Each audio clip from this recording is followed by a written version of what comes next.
Hamish de Bretton-Gordon is a retired British Army colonel and former commander of NATO's and UK's chemical, biological, radiological and nuclear reaction troops. Welcome to our program, Colonel Hamish. Thank you very much for having me. I would like to start with the latest news from The Economist. According to The Economist's predictions, the war in Ukraine will end this year in 2025. Meanwhile, Russian dictator Vladimir Putin said that he would be ready for a compromise over Ukraine. Do you believe that the war in Ukraine could be stopped this year by Donald Trump and his team? Can Trump really force Putin to agree with a ceasefire? Well, I think we all very much hope that that is the case. And it's very interesting hearing some of the comments coming out of the Kremlin from Putin and some of those close to him. It is clear that the Russian economy is in free fall, is suffering very, very badly. It is clear that the Russian population are now getting really fed up with this war, seeing so many of their young men being killed on the front lines. And it's clear that Putin has suffered, a couple of major setbacks in the last 4 weeks. His forces have been defeated in Syria, where he invested so much time and effort. He's lost his one warm water port, which was Tartus in the Mediterranean. And he has had to withdraw his troops, or what he could, from Syria. So that was a very major blow. We then saw that the Ukrainian Secret Service eliminated his right-hand general, Kirkov, which was a severe blow to him as well. And when Putin starts talking about compromises, one then realizes that actually these things are beginning to affect him and the Kremlin themselves directly. This is not sort of language we've heard from the Kremlin or Putin for the last, coming up to 3 years.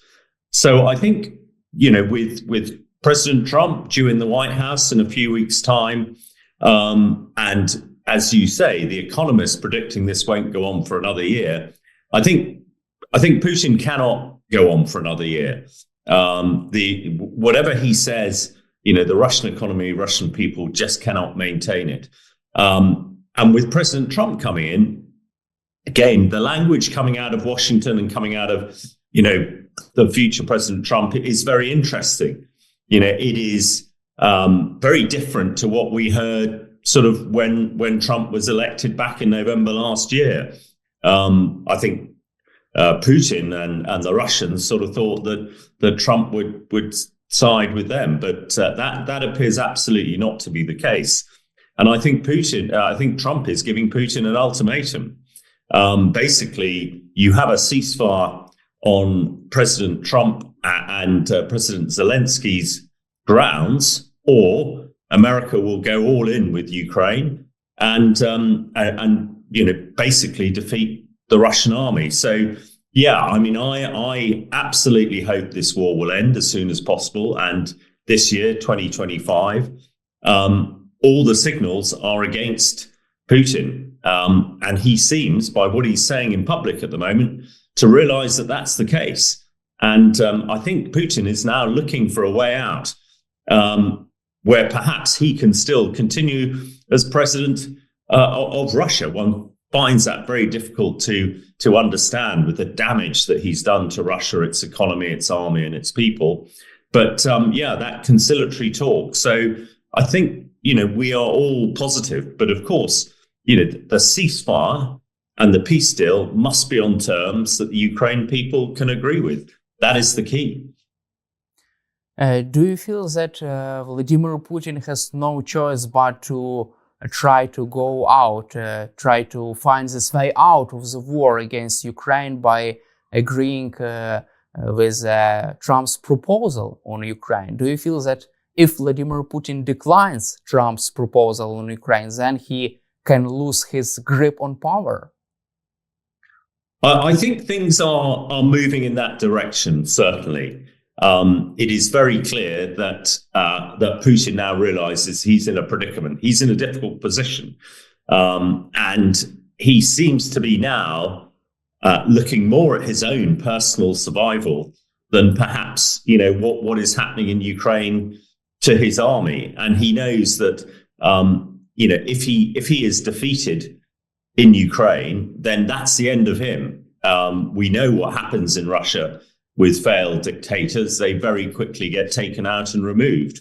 And I think Putin is now really looking to see how he can survive himself. And, one is getting the feeling that he realizes that, the cards are all in President Trump's hands.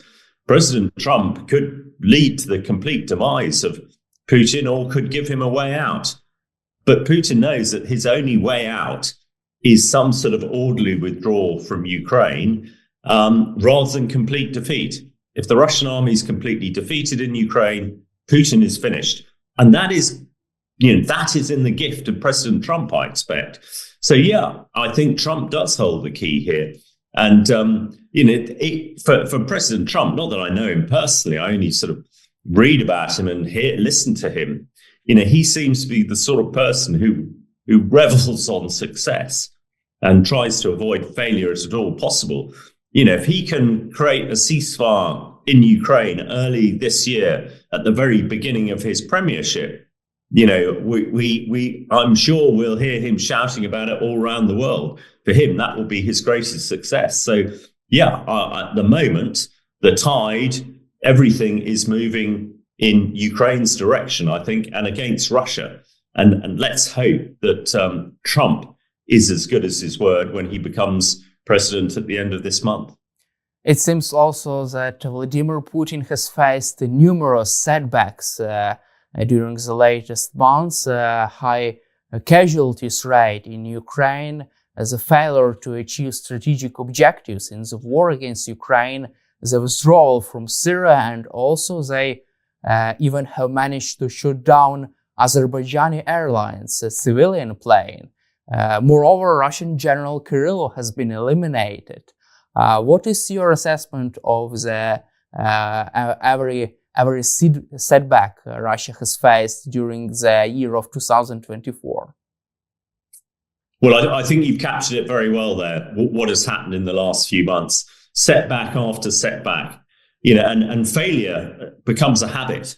And Putin seems to be failing, virtually everywhere we turn. As you say, even last week, the Russians seem to have shot down a civilian airliner, killing, a lot of people. That in itself would be horrific, and would certainly in the Western world would cause the president or prime minister of that country to have to resign. But when you put it on the back of everything else that's going on, the huge casualty rate, the fact that Russia can only fill up its army these days with North Korean mercenaries, that no doubt is costing Putin an awful lot. So it's an expression that we use, death by 1,000 cuts. And Putin might not have 1,000 cuts, but he's got several hundred. And these are really, really hurting him and really hurting Russia. And the momentum is so important in warfare and in these sort of geostrategic politics. The momentum is really turning against him, which is why I think we're hearing his conciliatory tones, suggesting that there is a way out rather than just continue to fight.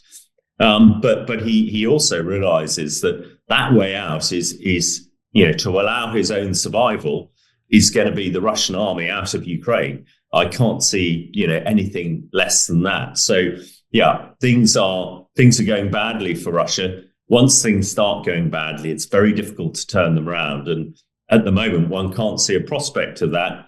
And maybe Putin is wishing for President Trump to come into power as quickly as possible so that he can stop the war and potentially save his own skin. Also, let's cover another Russia's setback, the Kursk Oblast, the Kursk region. Russia and Ukraine has successfully destroyed Russia's 810th Naval Infantry Brigade, according to Forbes. Moreover, today, Ukraine, right now, several minutes before our conversation or several hours before our meeting today, Ukraine has successfully struck the command post of this brigade in the Kursk region. We have seen new footage from the armed forces of Ukraine. How can you assess current situation in the Kursk region and unsustainable losses of Russian army? Because according to Forbes, the Russian brigade, 810th Brigade, has been redeployed out of the battle because of the high rate of casualties there. I think it's a really important and significant development. We discussed before Christmas that Kursk would really hold the key to what happens in future. You know, Kursk is such an important piece of Russia to Russian people. You know, it's where the Great Battle of Kursk was fought in the summer of 1943, which eventually started the demise of the Nazis. But, you know, tens, hundreds of thousands of Russians were killed there. Now, to lose that territory last year to the, amazingly effective Ukraine military incursion was a devastating blow. And I think, you know, part of the reason that Putin is now backtracking and looking for a way out is that he was gambling on retaking Kursk. He said it. He said he'd retake Kursk by Christmas. And it's clear he obviously hasn't done that. And as we've seen in the last few days, you know, his main brigade there has been absolutely decimated by Ukrainian forces. And, I can quite see if the brigade has been redeployed, it's going to leave a vacuum, and, you know, potentially Ukraine military could take more of Kursk. So his failure to retake it is yet another, I think, severe cut to Putin's position and power. And if he can't retake Kursk by the time President Trump comes into power, again, he is going to be severely on the back foot. And, I think we're all delighted that the armed forces of Ukraine have realized quite how important Kursk is and have significantly sort of reinforced that area and had a lot of military success in the last few days and weeks. So as we discussed many times, Kursk is the key here. And at the moment, the Ukraine military is very much on the front foot in Kursk. And there is no sign that that's likely to change anytime soon. North Korean army has suffered more than 3,000 casualties in the Kursk region. We have also seen some interesting videos with poor actions and poor performance of the North Korean soldiers there. How can you assess the effectiveness of the North Korean deployment and their military operation in the Kursk region, as we now have seen the main results of their operations there and high number of casualties? Well, I think the North Korean performance and the North Korean involvement says an awful lot about Russia at the moment. First of all, I think it's virtually criminal that these soldiers who don't speak Russian, and I expect very few Russians speak North Korean, you know, they've been thrown into, you know, an area that they don't know, commanded by people who speak a language they don't speak, in a climate that they, you know, entirely unsuited to. You know, the devastating cold winter, you know, of the east of Ukraine, and Kursk is completely alien to them. And the casualty rates, as we've seen, you know, it's even higher than what the Russians are leaving. I mean, these people really are being marched to their death by their Russian masters. It is a crime. They are in effect mercenaries, but no doubt these poor soldiers, you know, are not being paid the sort of bounties that you would expect mercenaries to be paid. So, yeah, I think it's almost a crime against humanity to put these poor North Koreans. But what it shows even more is how desperate Putin is for soldiers. He can't generate any more Russians to go and fight, so he's having to buy, in effect, soldiers from North Korea. It says an awful lot about the North Korean dictator, Kim Jong-un, as well. So, I think this, again, if one look at the positive from Ukraine's perspective, shows that the sort of Russian edifice is crumbling. And that's why the West and the US must keep the pressure on Russia, keep supporting Ukraine to make sure that Ukraine gets a peace that it really deserves, which now seems almost at touching distance. Do you feel that Vladimir Putin expected North Koreans to change the course of this battle in the Kursk region?